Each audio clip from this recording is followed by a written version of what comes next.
This episode is brought to you by Audible. For a 30-day trial and one free audiobook, go to audibletrial.com/multiamory. We learned there is a center for researching long-distance relationships that exists in the world. Actually, unfortunately, it doesn't anymore. Oh. I was looking into it. They broke up?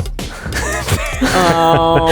If you're happy with the same old ways of dating, if you enjoy sucking at communication, and you have no desire to improve your romantic life, then our podcast might not be for you. but if you want some out-of-the-box ideas to deepen your current relationships, broaden your sexual horizons, develop a better understanding of yourself, or learn more about non-monogamy, Then you've come to the right place. I'm Jase, I'm Emily. and I'm Dedeker. and this is the Multiamory podcast.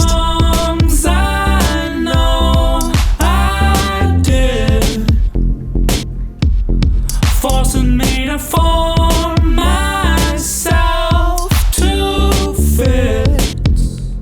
On this episode of the Multiamory podcast, we're talking about spooky action at a distance. What's that? AKA quantum entanglement. What? Oh, sorry, Yeah, just wait. kidding. We turned into a science podcast when you weren't looking. Yes, this is on this episode of Stuff You Should Know. I hope not. No, we're talking about spooky partners at a distance, also known as long-distance relationships. Oh, do they have to be spooky? Because it's October, it's Oh, fall. right. That's why I thought you said spooky in the first place and why you wrote it, and I was like, ooh, October. But no, you're talking about quantum relationships. Yes, Yes. talking about quantum relationships. Actually, just long-distance relationships. So long-distance relationships seem to be pretty common among people practicing non-monogamy. I mean, they're actually pretty common just in general, but we have found that when you have multiple partners, or at least kind of are opening up the ideas of what a relationship can look like, long-distance relationships become kind of a more viable option, or they become something that I feel like we're seeing slightly more often when you're kind of allowed to look outside the bounds of like a very, quote, normal looking relationship. Right. Well, I think, definitely as we're seeing more people choosing the being together but living separately, for instance, that's a sometimes great while they're example. married or sometimes while they have kids. And of course, sometimes it takes a certain amount of privilege to be able to do that. But other times it is just about, I like the apartment that I live in and you're not the cleanest person, but I love you a lot, things like that. And it can come down to, I would actually argue, like a lack of the privilege to just move up and live wherever you want to. That's true. Right? That Yeah, that's if you true. meet someone and you have that connection, or a job takes you to another place. Yeah. Right? That this actually is a pretty common thing. And the three of us have all had experience managing long distance relationships of our own. Not only our romantic relationships, but also our friendships, especially with each other, but also with, other people back in our hometowns and all of that. And we've had many different iterations of these. So even for you relationship anarchists out there, there's stuff in this for you. Yes. Well, okay. So how do y'all feel about long distance relationships in general? I mean, that's cool with me.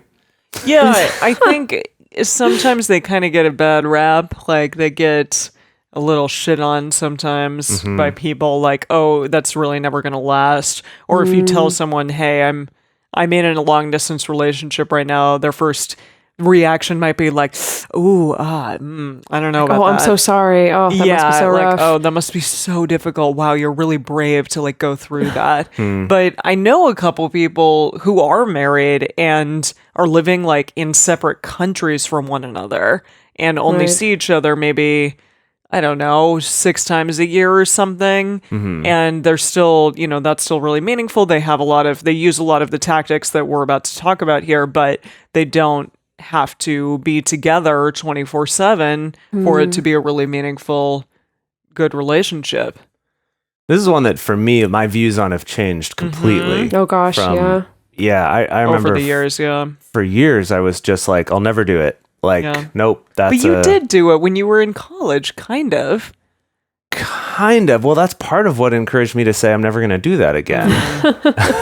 Right? Was like just how much drama that created in that relationship. Really? And these are all things we'll probably get into more, but yeah, just like how painful it can be when you just feel like you're sitting around all the time, like pining for this person and not getting to see them, and you're getting like, and then you'll get in fights on the phone, and it's just all of the shitty parts of relationships and none of the good parts, which is like kissing and cuddling. Yeah. And right. And my views now are completely different. Yeah. Where I'm like, I actually, maybe I'd regret saying this, but like, I feel like I would love for all of my relationships to be long distance at least part of the year. Like, Well, there's aren't something those nice. I'm on board with that. Aren't they? For Well, you too? I mean, that is what my life is right now. Yeah. But, Yeah, that's what my life is right now, where it's like all my relationships, at least part of the year, are long distance. Yeah. I find And it I kind don't know. of keeps you from falling into like that rut, rut, that you yeah. can end Yeah, up in. I would say so. I mean, definitely, like, I certainly have times of being like, oh gosh, like it would just be so much easier if all my partners just lived in the same town, and also if I just lived in the same town Yeah. for the whole year. So I guess that's a little bit on me. But, you know, like, of course I'll get wistful and be like, oh, this would just be so much easier to manage if it was just everyone was just in the neighborhood. But at the same time, like, I think back to the days when that was the case, when like all the people that I was seeing were in the same town, and like, That although was also of course challenging. that was also very challenging. I think because like I was much more likely to end up sacrificing my own time Yeah. to just spend time with everyone else. And I think That's the one. Exactly. yeah, you know, and not that spending time with partners is bad or like I felt coerced or forced or anything. It's just that like it was so easy to just default to, I'm not going to have any alone time because there's always someone to hang out with, versus now, like even when I'm spending time with one partner, I still feel like I'm better at being able to kind of have boundaries around my own space and time, I Yeah. suppose. You feel so much obligation when you're like constantly around people and around Yeah. multiple partners, I feel like, because I know that I get caught up in this.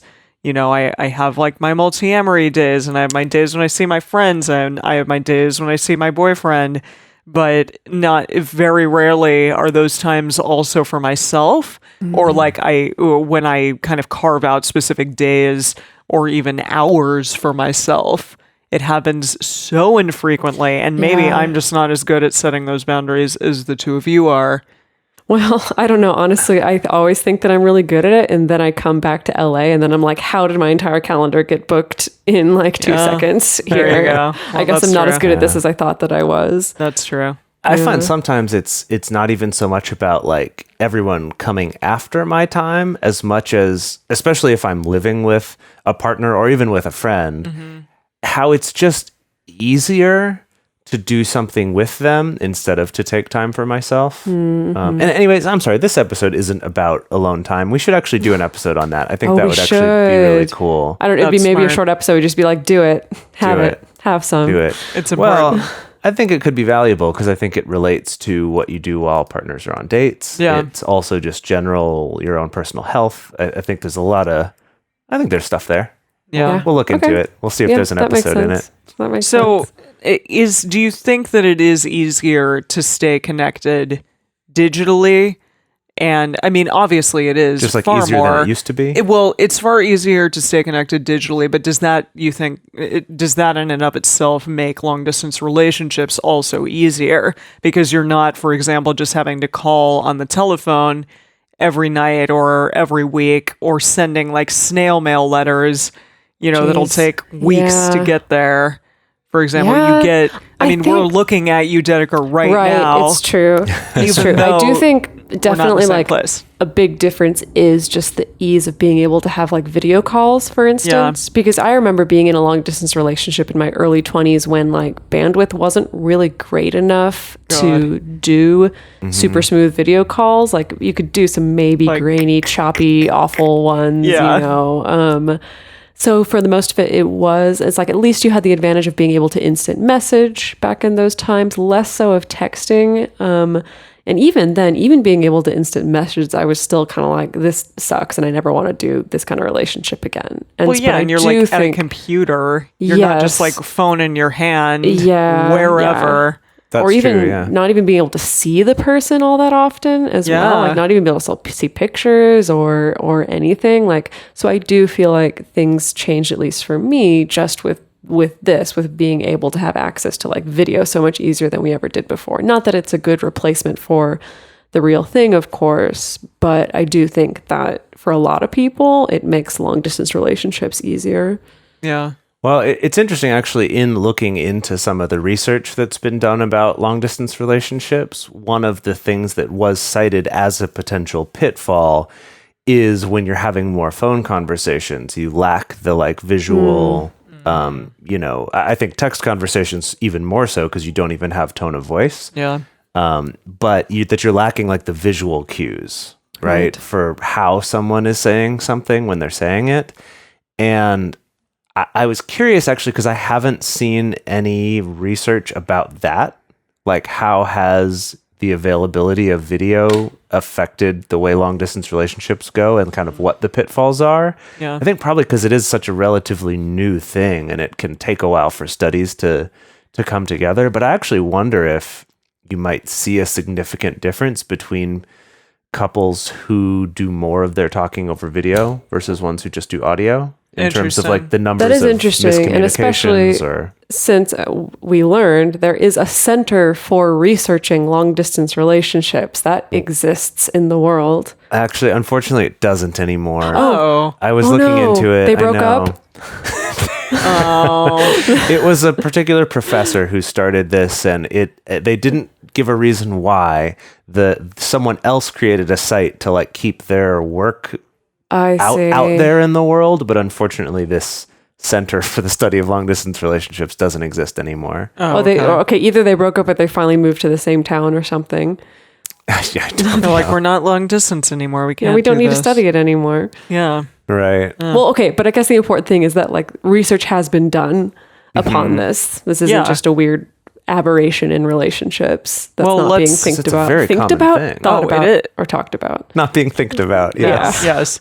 Yeah, it is. It's definitely more prevalent, I think, than it has been in the past.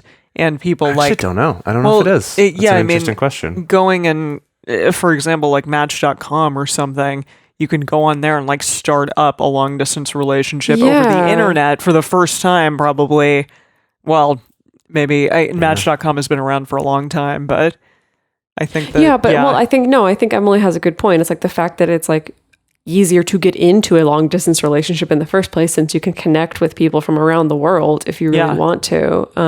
I suppose, you could develop a relationship with someone in your WoW guild.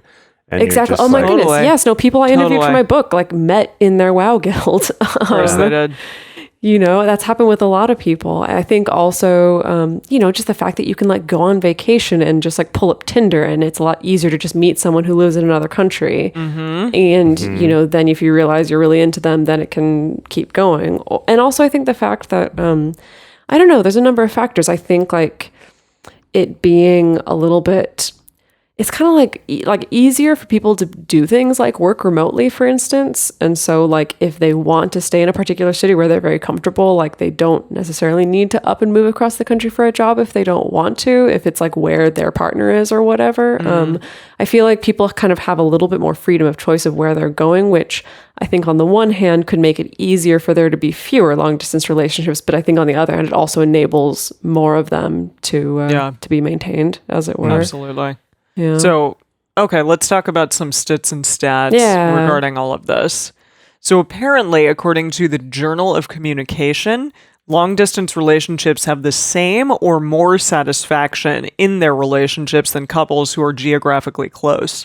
That's really interesting. It is interesting. And the thing we unfortunately don't know is kind of specifically how long they've been long distance. This is kind of an average of all of them, right? Right. That were done in this study. Yeah. It's interesting, though, because it reminds me of statistics that we talk about sometimes about polyamory and about non-monogamy. That's the same thing, that like levels of trust and relationship happiness and satisfaction have been shown in several studies to be the same or more as their monogamous counterparts.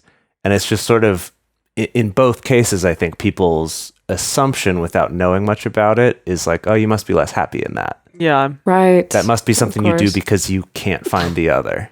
Right? Like you must do long distance only because you can't be together, or you must do polyamory only because you can't find the one.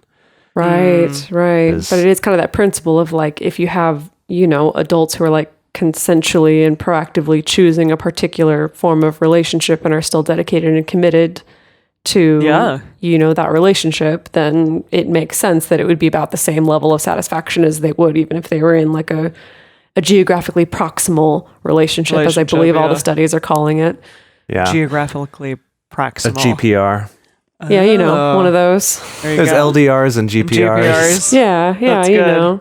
I like that. They also found that the long-term chances of success, and now, I mean, what the heck is a long-term chance of success? What's success? Yes, exactly. It gets into all those questions, but what is long-term? My interpretation is based on this particular data. My interpretation is like the chances of the relationship just continuing and not ending is kind of how I'm interpreting it. That does seem to be how most traditional research measures success of relationships. Is continuing. If it continues is to it happen. continuing? So yeah, we'll just look at it based on that. So basically they compared, relationships that were in the same location to long distance relationships at 3 months, 6 months, and 1 year. And you mean GPRs and LDRs? Yes, I do mean GPRs and LDRs. I don't want to confuse people because I know that's really confusing. some other people call them like close proximity relationships, so CPRs as well. Let's not call it CPR. I prefer GPR. Okay, we'll stick with GPR. Yes. If you're in a long distance relationship and you're tired of it, you could be like, we need to do some CPR on this LDR. Oh, oh my God, you're being such a Jase right now. Okay, yeah, that's true. Yeah, he's gonna create more things shortly. As I was saying, they compared them at 3 months, 6 months, and 1 year into the relationship. And basically, from the 6th month point onward, long distance relationships actually have a higher chance of continuing, what they call long-term success, but I'll just say a higher chance of continuing and not ending than people who are geographically close. Why do you think that is? That's a really good question. I have some theories. Yeah. What are your theories? Well, I guess just that, because this is saying you've already lasted more than 6 months. Yes, once you've lasted past 6 months, yeah. And I feel like if a relationship, like when you're in close proximity, you can sometimes rely on these other crutches to like kind of make a relationship last past that initial meeting, like maybe just having sex a lot, just like being very sexually compatible, or maybe really entangling your lives and kind of feeling a little bit, in retrospect, maybe a little stuck in that relationship, but at the time feeling like, oh, it's commitment, I'm being so serious about this relationship. Yeah. And that in long distance, you don't have either of those things. There's probably other ones as well. That I think it's like, if that lasts, then it really means something. Well, you've found a certain level of like communication with each other, and seems like there's certainly something there other than just like that chemical NRE high of being around each other. Like that, there's some kind of quality. I guess that's maybe what I would interpret it as. Like you found some kind of quality or some way to communicate, or some kind of good patterns that are keeping the relationship going beyond just like your chemistry when you're physically together in the same room. Yeah, that makes sense. Cool. And then another one is that we found that they feel higher levels, people in long distance relationships feel higher levels of dedication to their relationships and less feelings of being trapped. And that's what I was going to say as to why maybe it works for a longer period of time than some closer proximity relationships. Because they have the lack of feeling trapped, of feeling like they have to spend every waking second with that partner. Yeah, I guess that's true, huh? Like if you're long distance, I mean, I know it's so easy when you're in NRE with someone to want to spend every waking second with them, but then maybe that sets up some unsustainable habits or unsustainable expectations. But if you're at a distance, I guess it's a little bit harder to fall into that particular habit. Yeah, presumably. From a distance. Sorry, I just had to. Okay, all right. Song pop got that in there. What song is that? It's a Christian. pop song. I knew it. But it was it was like on the mainstream pop charts. No, it was on the mainstream pop charts. Who was it? Do you remember who that was by? No, I don't know. You guys were probably too young. This was like when I was in elementary school. That's when that was. We were fetuses then. That's not true.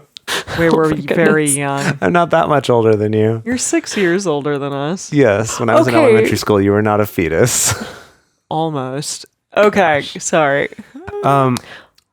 So anyway, I did want to say though, I think this one's interesting because it's related to that idea of like not entangling your lives as much as it might be tempting to do when you're in that NRE. Yeah. Like we Right. always say, don't sign anything in the first year at least. You're probably not going to do that. Because it's so tempting to do, but if you're long distance, That's I not don't think gonna you're going happen. to do that. Yeah. I guess that's true, huh? Just signing up for like a Skype contract together. That's good. That thing that I know exists. it's not a thing. I'm just saying like something like that to help your long distance relationship out. There's some other stats and stats we could throw at you. I found these ones a little bit more boring. I mean, there's stuff okay. like it's like the average long distance couple. It's the average distance that they're apart is 125 miles, which honestly to me feels like absolutely Nothing. nothing You're next whatsoever door. because Yeah, I'm what? frequently halfway across the world. But Yeah. Yeah. I get it. The struggle is real. Or things like the average apparently is people see each other every 1.5 months or so. Is that correct? We've heard kind of conflicting things. It's either Yeah. that they see each other every 1.5 months or they see each other 1.5 times a month. which would be 3 times every 2 months. So somewhere in that range. Well, anyway, when we do our own research study on this, then we'll get our own We'll numbers and we get can something crunch that definitive. and let y'all know. Exactly. Yeah.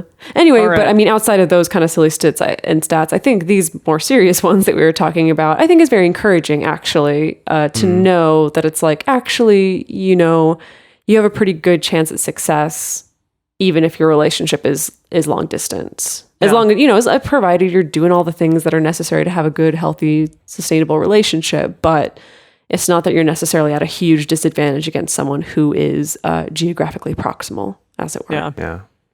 All right. Those old GPPs, geographically proximal partners. Oh, yeah. It's yeah, like, what's I the like other it. P? No, that's This will Right. be like a government meeting where like everything's acronyms just You know throughout. GPP? Yeah, you know, know me. me. Okay. Either a Yeah. government meeting or a freaking cult.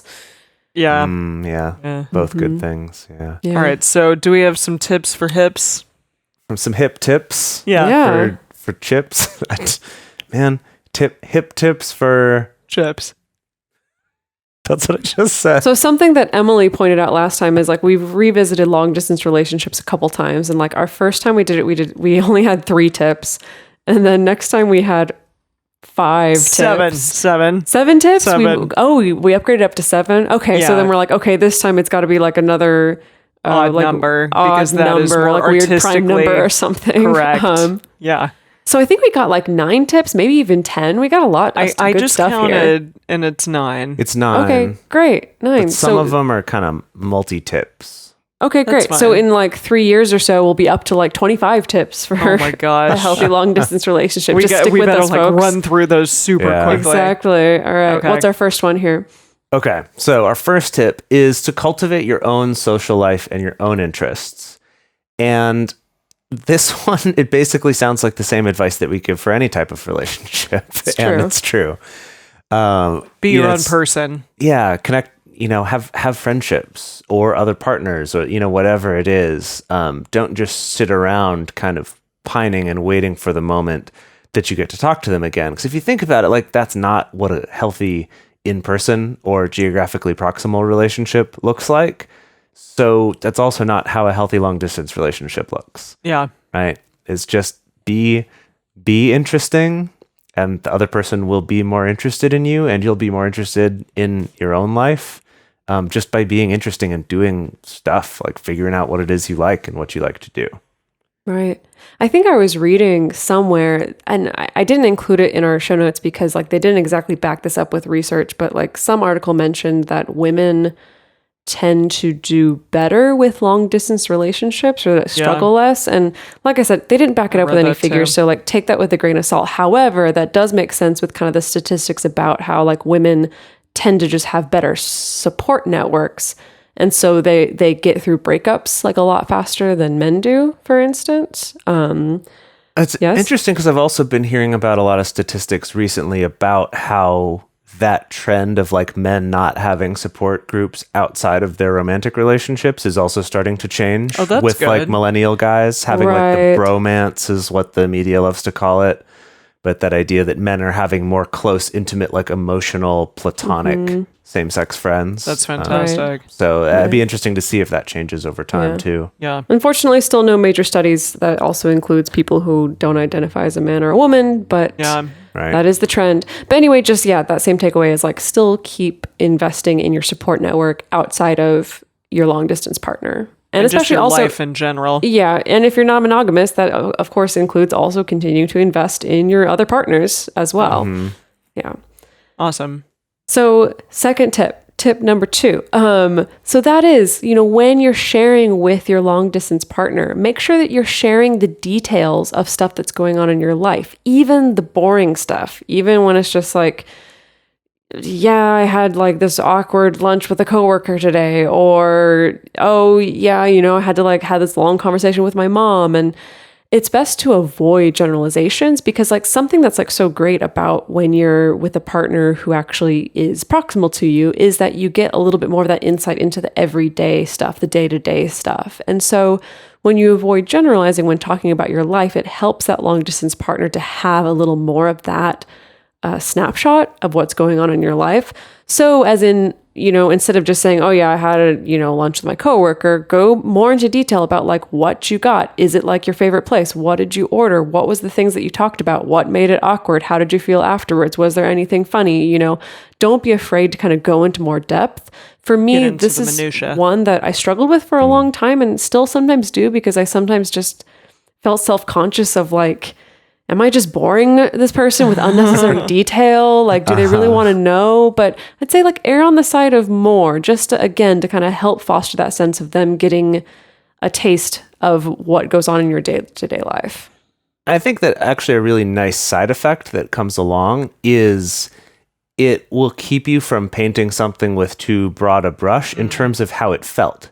So for example, in both of your examples, it was like I had this talk with my mom and I had this awkward dinner with a coworker, or awkward meeting with a coworker, that I feel like it is really easy to go to those kind of like, I had this not great thing and I had this not great thing and this awkward thing and this stressful thing and I have these deadlines. And if you're just painting very generally, it's like, gosh, everything really sucks right now. And it's kind of a downer. But if you go into the specifics, it's like, I had this awkward dinner with my coworker, and in talking about it, you're like, but man, like the vegan bolognese that I had was amazing. God, right? Right? There's a place where I get a vegan bolognese and it's so good.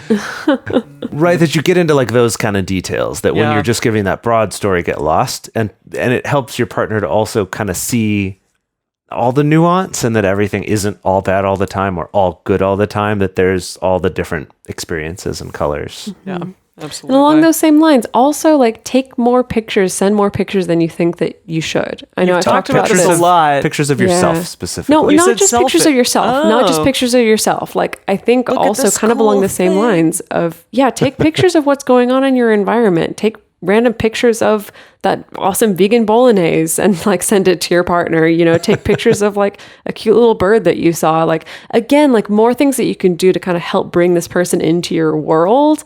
And also receiving that kind of stuff is really nice too. Again, just this idea of like, oh, I just, just thought about you during my day when I saw this beautiful camellia or something like that. Camellia? It's a flower. It's a type of flower. Cool. Send me one. Come on. I mean, I don't have any in my proximity right now. Well, but when I you will do my best. You don't have any geographically proximal camellias? No, I don't. Only long distance camellias at this point. Quite unfortunate, but yeah, when you do. With my partner Alex, one time this wasn't too long ago, I realized I was like, can you just like send me a picture of your desk at work? Like I realized I don't know what it looks like. I don't know what it looks like. You're there all the time, and like I have my vision in my head, but I've never actually seen it. And so he was like, "Oh, okay," and like little silly stuff like that actually goes a long way. Yeah, I like that very much. So the third tippo for hippos is going to be make time for processing things both in person and when long distance. And this one I really like. Because, I love this one. Yeah, no, it's fantastic for a variety of reasons. But I was thinking about this in relation to like having an issue and speaking about it right in the moment can again often be like fraught with a lot of emotion. And the great thing about being in a long distance relationship is that you have some time, and you have some time to sort of cultivate like a good response to maybe something that they said, or, you know, just be like, hey, like, do I need to be reactive right now, or can I just think about what was said and like come up with a good response, or speak about my emotions in like a non I guess disrespectful manner or whatever. But then also obviously it is very, very important to speak about things in person when you see that person face to face, if you're actually like in a proximal moment with them, and also maybe when you're long distance with them. But I would say like things like radars are really, really important here. That's like the number one. Exactly. Because again, then you're not like just talking about like every single time you're on the phone with this person, hey, this came up today. Like, I really want to talk about what you said in that text message or something. And it doesn't become this like habitual pattern of the only time that you talk is to like hash out some shit. But instead you specifically make that time for, okay, we really need to discuss a multitude of things today, and let's have a radar or sit down for it. Right. Yeah. I mean, I get this question from my clients a lot who are in long distance relationships of like, oh, like I have this thing I want to bring up, but we're going to see each other next week. And I haven't seen them in a long time. And I just want it to be good and positive and us not, you know, processing stuff.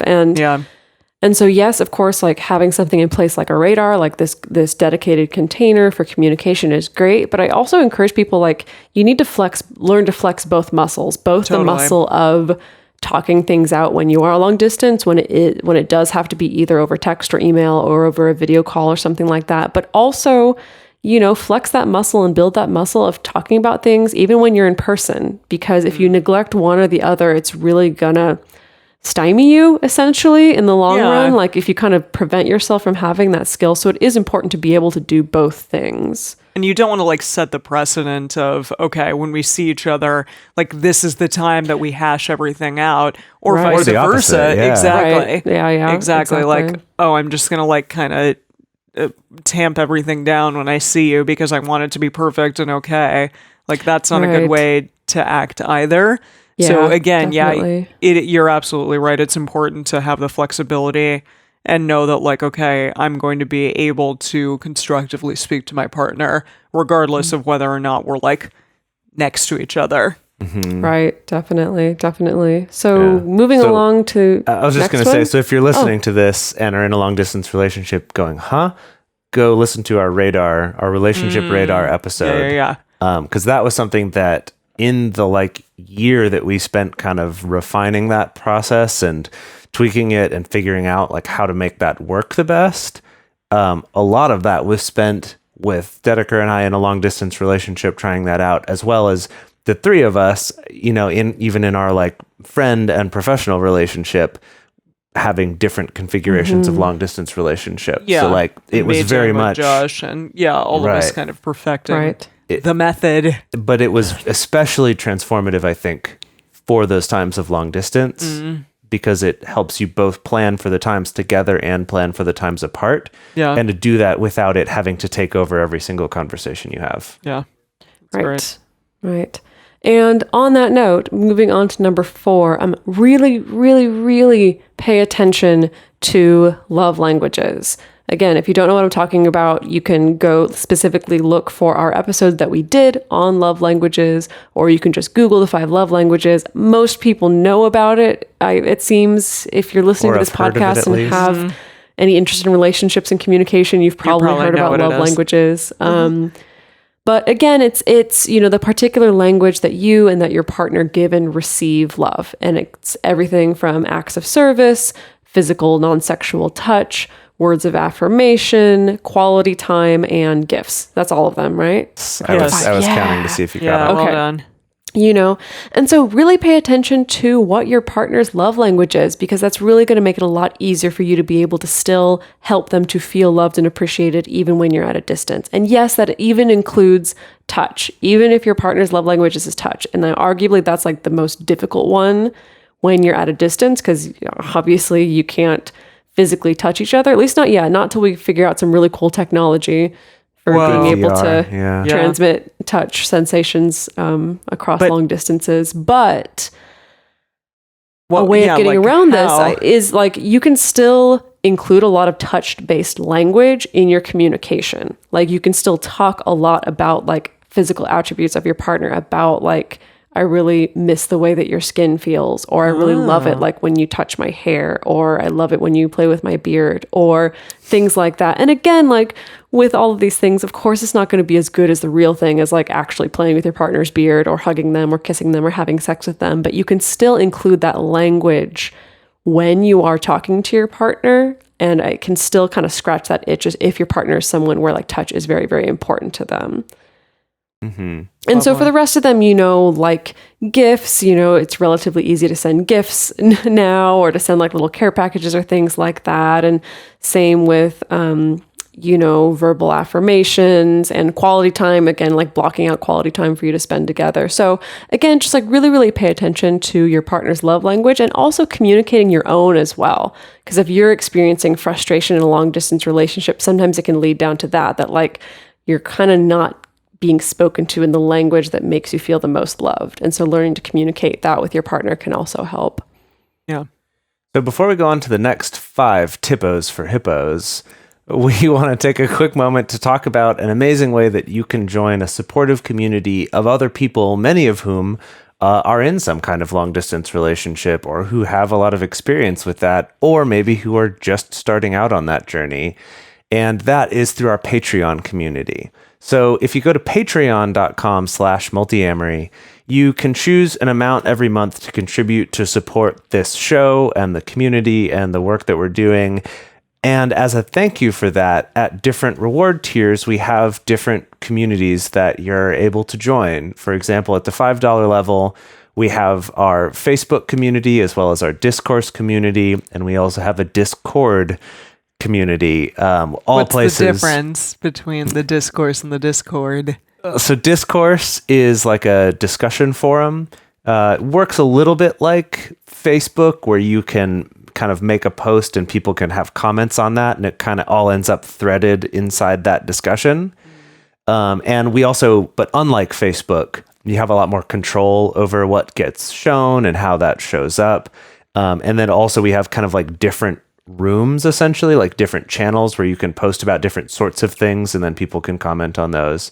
And then Discord is more of like a live chat. It's more of just kind of like one sort of chat room, as it were. There's actually several chat rooms, but it's more for that like real time thing. Cool. And it's actually a place where we mostly talk about video games, because that's what Discord was created for. But we also have channels specifically for talking about relationships and things like that.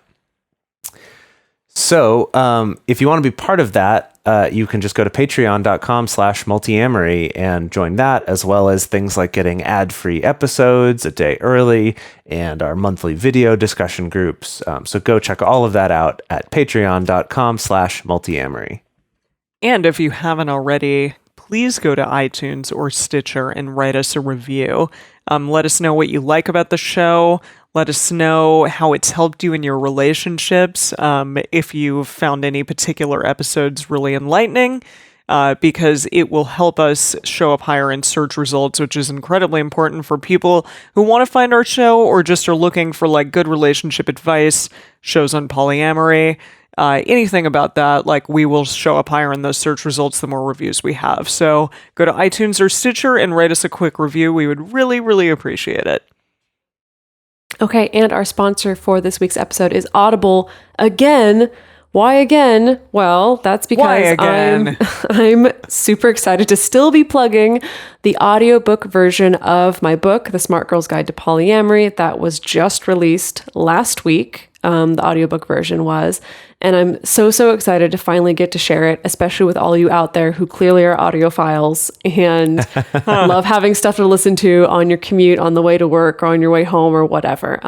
So if you want to get the book for free, the best way to do that is to sign up for a trial of Audible through our link. So if you go to audibletrial.com/multiamory, What you're going to get is you're going to get a 30-day free trial of the Audible service. You're going to get a credit for a free audiobook, which you can use on whatever book that you like, but I would recommend you using it on the new audiobook version of my book, of The Smart Girl's Guide to Polyamory. And then, pro tip, even if you don't continue with the trial, even if you cancel it, you'll still get the book. You'll still get to hang on to the audiobook, and it'll be totally for free, no cost to you whatsoever. And the best thing is that Audible will help support our show as well in exchange for you just trying it for 30 days and getting a free book. So it's win-win-win all around. Again, go to audibletrial.com/multiamory, sign up for the trial, find my book, The Smart Girl's Guide to Polyamory, tell me all about it, and I love you. I don't often end ad breaks with "I love you," but No. why not? It's nice. I like it. All right. Let's move on to tip number 5. Yeah. 5. All right. And this one is to let go of the need to get a response right away and to figure out a way to communicate a little bit more about that with your partner. So wanted to discuss this a little bit. Yeah. So the first thing is, I guess, easier said than done, maybe. Yeah. But it's this kind of letting go of a need to get a response right away. And I find that this happens particularly with, obviously this is with more text messaging or instant messaging of some sort, Facebook messages, whatever, where in your life, especially if you're in different time zones, but even if you're not, like, you don't know what their life is, right? Like, you don't know what they're doing right now, that it can be really tempting to send a message and then kind of sit there and, did they read it? What the hell? Like, What they is read happening? it, but they haven't responded yet. Oh my God. You don't know what's happening. Yeah. And it's so easy to like make up a story about why they're not responding to you, or just to get upset about it or feel Get anxious. right. There's a whole host of things. I've been there. I've had all of those things. And is just kind of intellectually like reminding yourself, I don't know what's going on right now. They might be right in the middle of a conversation and they pulled up your thing and clicked on it and saw it, even if they didn't have time to respond right then. And they might be thinking about it, or maybe they did see it at a time they couldn't respond, and then they forgot later, not out of some sort of like, oh, it's because I never think of you. But right, there's just like a whole host of reasons for it. And it's just better for both of you if you don't try to guess what those are. Chill out. Right? Just fucking chill. Jeez, what I'm trying to say. Okay. That's my message to myself. It's just fucking chill. I see. Yeah. Got it. And then along with that is to make it so it's okay to communicate that. For example, I've been, quite a few time zones apart from a partner of mine for the last few months. And actually, we've been like switching time zones because she's been traveling around and I've been traveling around. And so our time zonal relationship, our relativistic time zonal relationship to each other, it has been changing. Yeah. And so it's been extra important to kind of check in of like, what time is it for you right now? Or to say something like, that's really cool. I'm really excited to see more of it. And I really want to see pictures from this event that you're going to right now, but I'm falling asleep right now. Or like, but I'm going to read a little bit and then go to bed. Or I'm about to head to this like family engagement, right? Of kind of just like that little bit of communication of like, I am really interested in you and what you're talking about. And here's my circumstance, which is why I'm not going to respond to you for the next Right few this hours second. or whatever, right? Yeah. Right. Yeah. And then the other part of that is, I guess I'm like going back and forth between the giving and receiving, is to let them go. When the person's like, I've got to go to work or I have to go to sleep because it's late or something, it can seem really romantic and cute to be like, no, I don't want you to go. Or like, oh, I'm going to miss you so much. And that can be really cute sometimes. But I've actually found most of the time, being on the giving or receiving end of that, it actually really can create a lot of stress and a lot of hurt and a lot of guilt, feeling like, Oh my God, even if they're you- missing me so much. yeah, or even if you just meant it to be cute, you might actually make yourself more upset than you actually were. Right? If it's Interesting. like, oh, I'm so sad. Oh no, please don't go. And they have to be like, no, I really do need to sleep. or it leads to them staying up too late and then getting tired, which, as we talked about in the last episode, is just bad news all around. Get enough sleep, Truth. please. So anyway, these are kind of all related, right? It's like, let go of the need for a response right away, be able to communicate if you can when you're not able to give that or what's going on in your life. And then lastly is when the other person says they're not available, to go like, oh, cool, great. Like, I'm looking forward to hearing from you later or something like that. Yeah. Right. And that leads us to number 6, our next tip, which is to have regular rituals for communication, for dates, and for your in-person time. So that can mean something like, hey, what works for you? Let's plan on every Wednesday night. We'll have a Skype call and we'll have a Skype date. And let's just kind of roughly plan on that. Or again, like if you're in a time and a place where you know your schedule a little bit better, like let's just kind of roughly plan that we'll see each other at least every 2 months or so. And that we'll kind of just roughly plan on that. I know we talked about this in our former episode that we talked about long distance relationships. But we came up with this concept of DCT, of direct communication time. And I found that this has actually worked out quite well in my relationships when I'm long distance. I thought it was dedicated communication time. Oh, yeah, sure. That's what I meant, is dedicated communication time. Our acronyms are more important than the words themselves. Apparently. Exactly. Dedicated, direct, whatever works in the moment. Yeah, exactly. So the DCT, essentially like what I've worked out with some of my partners is this idea of like, okay, so we have kind of our regular Skype time and we have our plans around seeing each other in person and stuff like that. But we've decided to also set aside literally just like 15, maybe 30 minutes, but like it can be as little as 15 minutes where we just know it works out with both of our schedules and our time zones that we know for 15 minutes we're available either for a phone call or a video call or most often just texting with each other, but just knowing that like we're able to have a real-time conversation while texting with each other. And it sounds like a kind of silly and like a little bit insignificant thing, but I found that it actually makes a major difference, even being able to have, even if you're texting throughout the day, but even having just that 15 minutes of just dedicated time where, you know, I can bring something up if we need to figure out something logistically in the moment, or if we do want to have that be our little regular check-in about our day or whatever. But again, just finding the time that works for both your schedules. And again, it can be short and it can be flexible. I would say ideally it should be short. Yes, ideally it should be short. But again, where you can still have that real-time conversation, and it does make quite a bit of difference. Yeah. Mm-hmm. Yeah, that's lovely.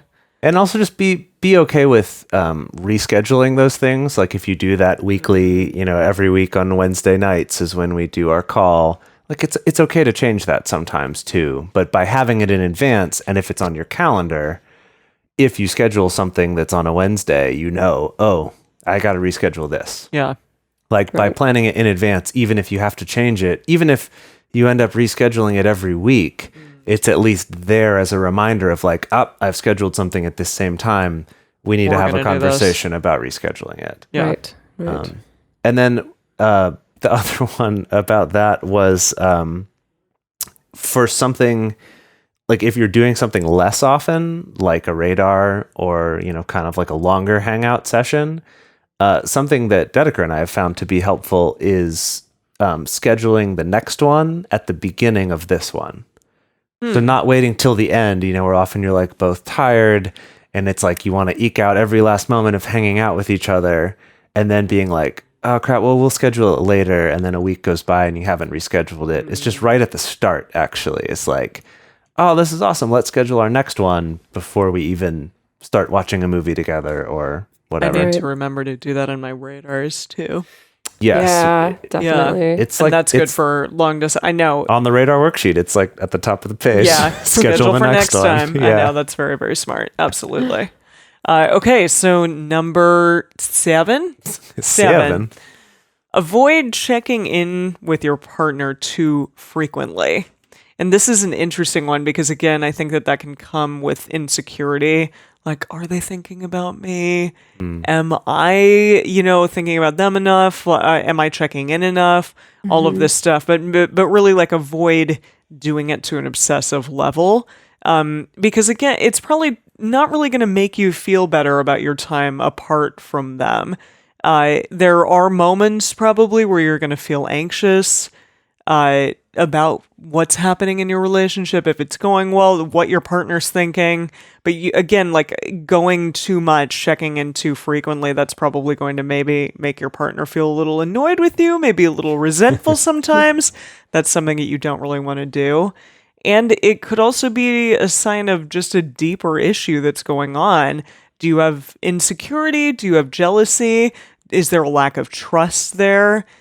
Just, anything along those lines, like what's really going on. And hopefully if you have the understanding like, hey, I feel as though maybe I'm annoying my partner with how often I'm checking in, that you have the wherewithal to kind of say, okay, what is actually going on here? And the ability to ask yourself, like, what do I actually need? What's going on? Or to, if you see it in your partner, be like, hey, like, I see that you're checking in a lot. And every time we kind of have this conversation, like, yeah, I'm good. Are you good? Like, what's really going on here? Is there something that you need from me? Are you feeling anxious about something? Can we have a discussion about this? From a statistical standpoint, actually, long-distance relationships, they're less likely to have infidelity than close proximity relationships, according to some studies, which is fascinating. It is. Because, again, people are like, oh, if you're in a long-distance relationship, they're going to cheat on you. Yeah, that is sort of the conventional wisdom, right? Yeah.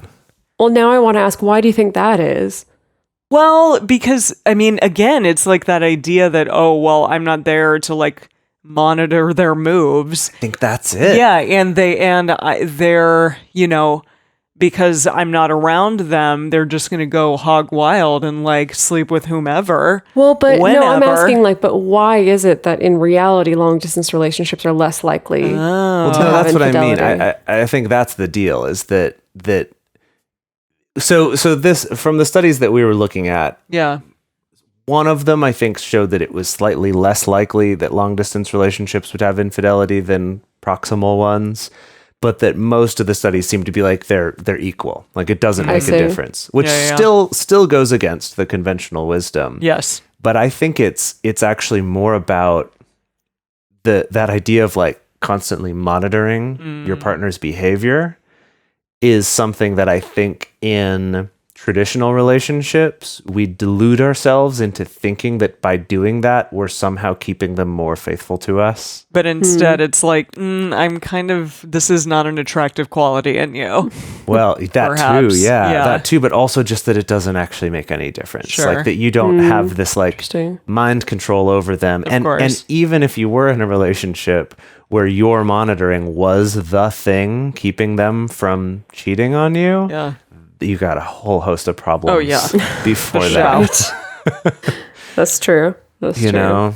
So I guess I feel like it's kind of, it's more, and from some of the stuff I was reading, it's like infidelity happens in relationships because of a lack of communication and like honest communication in that relationship. Yeah, like what do I actually want here?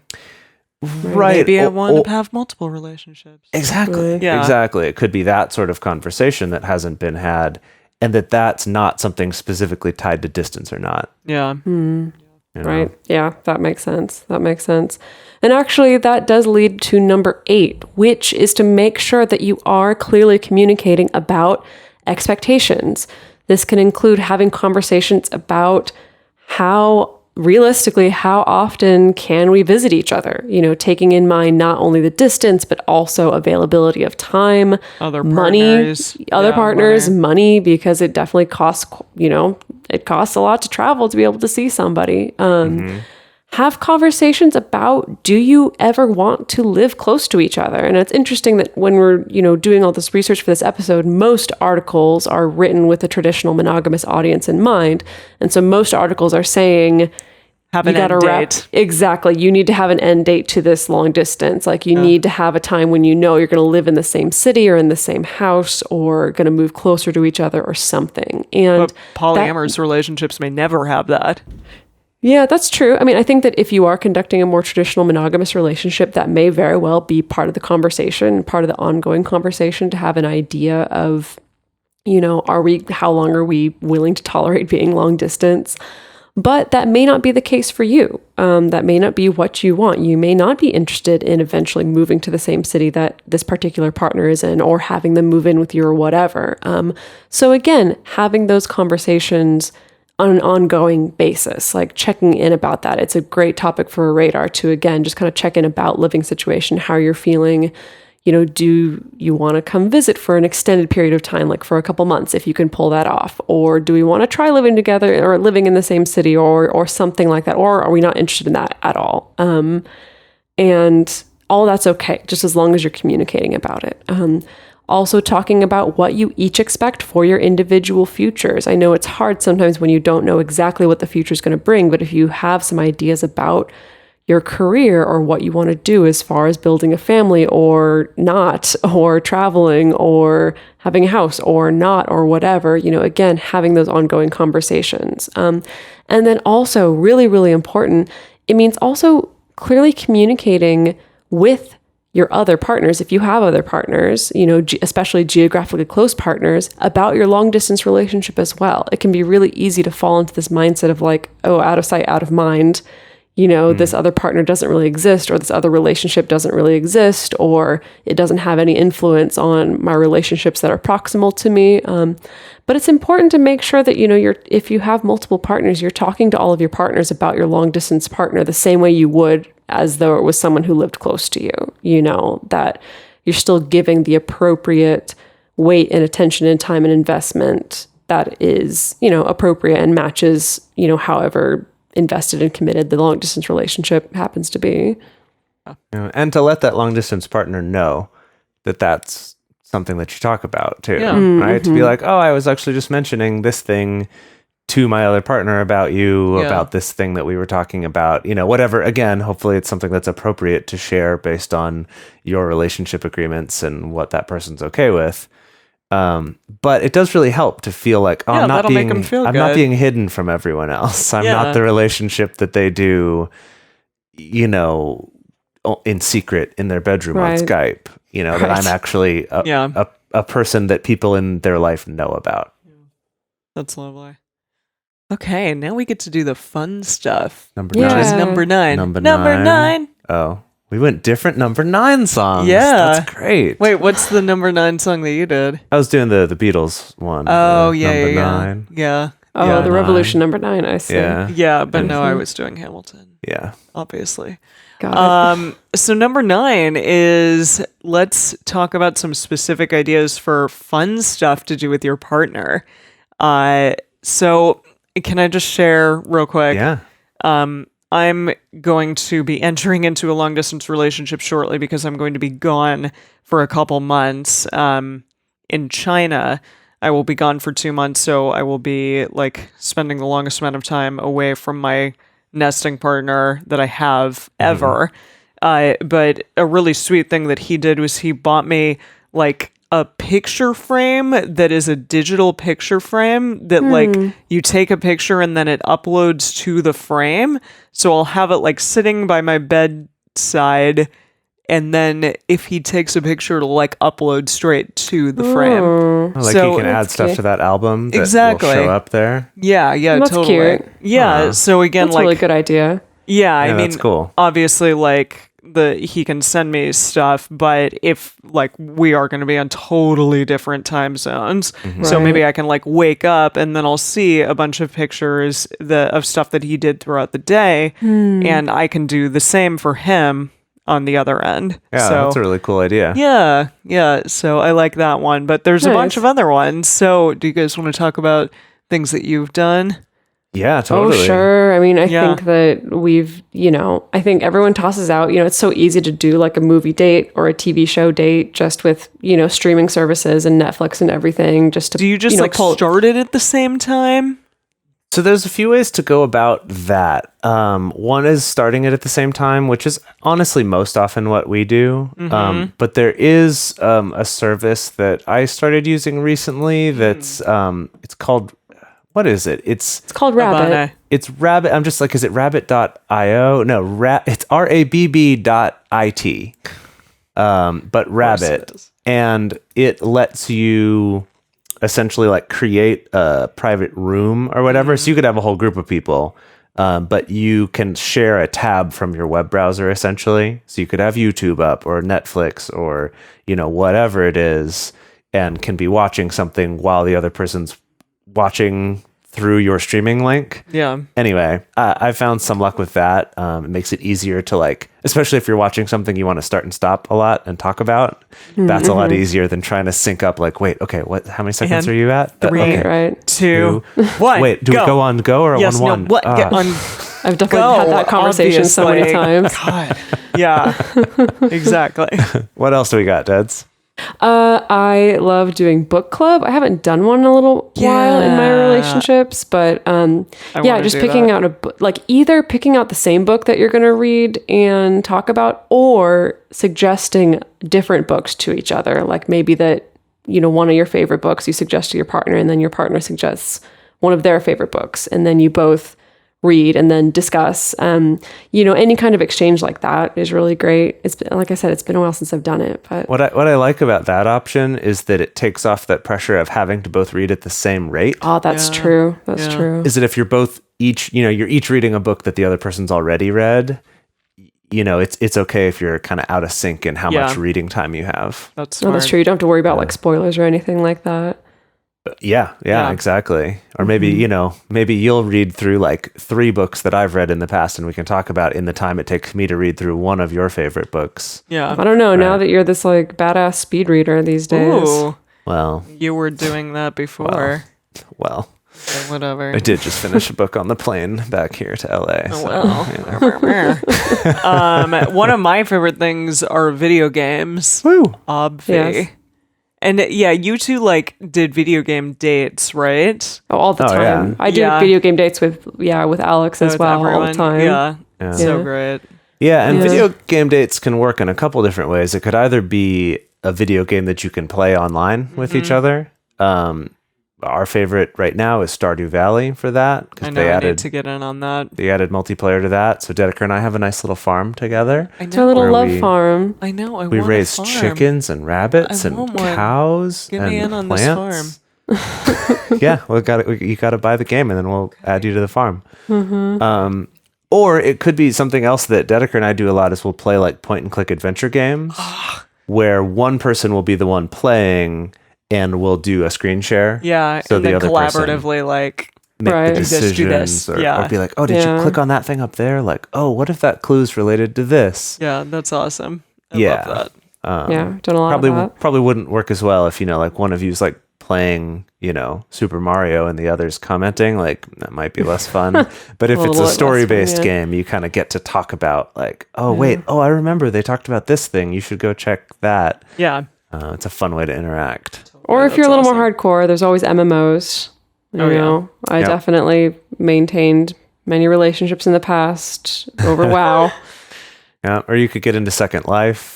Or Yeah. Oh, yeah. Yeah. There's Lots a of lot good of options there's a out lot of there. options out there today. Yeah. Boy Definitely. Mayor, yeah. And what else? What other fun things are there that we can do for our partners long distance? Oh yeah, I liked this one, sharing a recipe. Like, Yeah. I saw that on something that you both could like set up the, your Skype going on or whatever, and like you do a recipe. Oh, like that you both night. cook the same thing. Exactly. Oh. And then you Interesting. try it That's cool. together and you're like, look at what I made. Was yours as good as mine? No. I was going to say, Wow. actually, it kind of turns into a cooking competition a little bit. Oh then. yeah. Oh my gosh. Great British Baking Show, that shit. Or maybe you teach the other person a recipe that you like to make. Oh, that's cute. I I only like really that. make one thing really well. Well, there you go. That's your Yeah, you get. This is a you can one-time teach it. use. It's my Yeah. vegan pad thai. It is really good. I will attest to that. Thank you. Yeah. Yeah. Also, I will tell a personal story about something that Dedeker did for me Oh once. yeah, this was sweet. Where she coordinated with one of my friends who works with me about ordering a lunch for me, where she was in a different country, but she ordered lunch for me through TaskRabbit. And so they came and delivered, and it was a place that we had gone together and that was, important to us and significant to us. And that my friend was like, hey, like, don't go to lunch yet. Like, Don't go. And you're like, the fuck? I was just like, what? He's like, just trust me. Like, don't go to lunch yet. Like, You're just wait. So I waited, and then he got it from the delivery person at the door, and then he was like, this is from Dedeker. And it was sweet, and I probably cried. I don't know. I think I remember you telling me that you cried. Unquestionably. Well, I think Yeah, we ended up sounds about right. video chatting a little bit while I was eating Yes. it. Yeah, that sounds about right. Yeah. Yeah, so fun stuff like that is nice. I feel like it's pretty easy these days to send people surprise stuff. It's easier in the U.S. It's harder. Easy in the U.S. Because I tried to do that for you, and I was like looking into like services in Singapore that did the same thing, and I was just like, well, Singapore is much more stubborn about these things. But yeah, I mean, like if you're in the U.S., if you can afford an Amazon Prime account, or not, even if you don't have a Prime account, like it's just so easy to be able to send something to someone remotely, like whatever you want, whether it's, new socks from Amazon, or if Bombas. it's, one of those cool, like the serial killer sending you a letter every month for some, which I don't understand the appeal of those, but some people are into it. Yeah. Things like that. It's like we'll tell you about it later. Yeah, we'll talk about it afterwards. Jeez. Okay. Well, so many fun things to do. Yeah, seriously, a lot of fun things. We'd definitely love to hear from you. Of course, like long distance relationships, the whole topic is very relevant to us. So we're always open to hearing from all y'all listeners of like what you found is really great for your long distance relationship. Or also let us know if you're still in that phase of, I guess it's not really a phase, if you've still chosen to be like, nah, never going to do that again. Not for me, because want to hear about that too. That's totally okay too. Anyway, the best place to share your thoughts with us and with other listeners is on this episode's discussion thread in our private Facebook or Discourse forums. You can get access to those groups, and you can also join our exclusive community by going to patreon.com/multiamory. In addition, you can share with us publicly on Twitter, Facebook, or Instagram. You can email us at info@multiamory.com. You can leave us a voicemail at 678-MULTI-05. Or you can leave us a voice message on Facebook. Just like slower than normal. It was good. Multiamory is created and produced by Jase Lindgren, Emily Matlack, and me, Dedeker Winston. Our episodes are edited by Mauricio. Our social media wizard is Will McMillan. Our theme song is Forms I Know I Did by Josh and Anand from the Fractal Cave EP. Full transcript is available on this episode's page on multiamory.com. Oh, hello. I didn't see you there. I'm Dylan Thomas, co-host of Life on the Swing Set, the podcast. We share our experiences in swinging, polyamory, and beyond. You're listening to a Swing Set Network podcast at swingset.fm.